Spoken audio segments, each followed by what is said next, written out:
Breaking news, বলারদের সঙ্গে আইপিএলে দ্বিচরিতায় ক্ষুব্ধ অশ্বিন। অধিকাংশ বলাররাই ভাবতে পারেন দিন দিন আইপিএলটা তাদের জন্য কঠিন হয়ে যাচ্ছে। যে প্রতিযোগিতামূলক শুধু রান বন্যায় মঞ্চ বানানো হয়েছে, সেইটা নিয়ে এমনই তো ভাবতে যাই।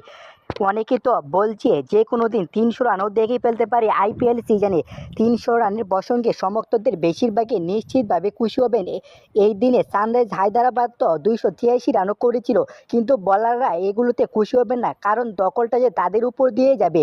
এই উপলব্ধি দেখে হয়তো গুজরাট টাইটান্সের প্রোটিয়া পেসার কাগিসো রাবাদা কিছুদিন আগে বলেছেন টিকেট না বলে খেলাটাকে যে কেউই ব্যাটিং বলতে পারে। রাবাদা মনে করেন পিচ ও বলার ও ব্যাটারদের যে কোনো কিছু করার ভারসাম্য থাকা উচিত। মাটি সেইটা তেমন নাই। পুরস্কার মঞ্চে বলারদের অপেক্ষিত ব্যাটারদের জন্য অনেকগুলো পুরস্কার থাকলেও বলারদের জন্য একটিও বরাদ্দ নেই। আইপিএলের দ্বিচরিতায় নিয়ে ক্ষোভ প্রকাশ করেছেন ভারতীয় সাবেক পেস স্পিন বলার ক্রিকেটার রবিচন্দ্র অশ্বিন। খেলাধুলার টুকরো টুকরো খবর পেতে এনসাইক্লোপিডিয়া স্পোর্টস নিউজ থেকে সাবস্ক্রাইব করে আমাদের পাশেই থাকুন। ধন্যবাদ এভরিওয়ান।